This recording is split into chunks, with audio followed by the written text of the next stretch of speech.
My name is Carl Orlando. I work for about 7, maybe 8 companies. Joe Rowe, Queens County, Liberty Ashes, Lomagino Brothers, Viking, Quality. I'm sure I'm missing a few. You know, I thought it was a man's trade. I was young. I would say I was maybe 18, 19. I had no knowledge of how these trucks work and how to operate the machinery, but nobody taught me. I just kind of had to learn as I went. My first day, I fell right off the truck, and I got back up and I started, working.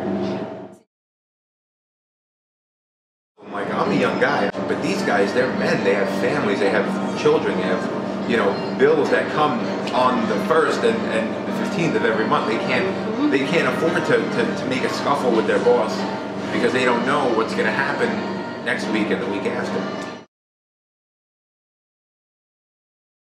You're treated as like a piece of equipment. The same way the truck needs to work, you need to work. It was a long day, 12 hours, 13 hours, 16 hours. Some companies would pay overtime, some companies wouldn't pay overtime. Some companies would pretend it was implied and understood that you work until the job is done and you get paid a set price every day. And all these different ranges of what everybody feels is right. Meanwhile, federal labor laws are kind of being ignored. Well, the time that I got my hand caught in the machine was very lucky. I had my hand where it shouldn't have been. I had never worked on that particular truck, and one of the mechanisms went this way rather than up and down, and it caught my hand. The guy that I was working with, who is my friend now, he was able to reverse the machine, and I was able to get my hand out.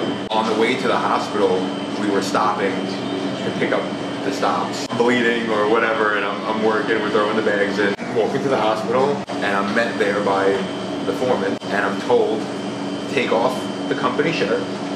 So now I'm shirtless, hand is bloody.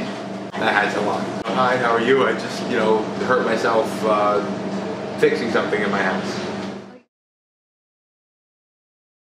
It's almost like it's the forgotten trade.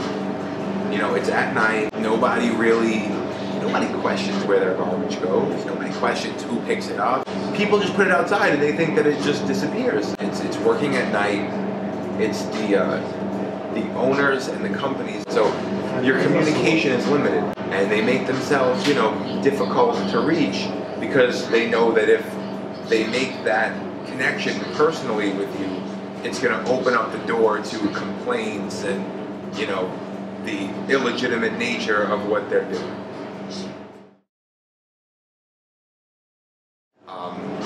I've called every agency that can possibly investigate these people, and it's gone nowhere. It's almost like the government doesn't know how to define what they're doing as illegal.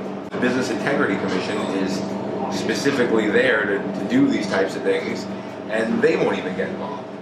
So at the end of the day, if I get the back wages that are owed to me, and my friends get the back wages that are owed to them, where are we? All right, so we're paid and we're square, okay, but going forward, everything is still the same.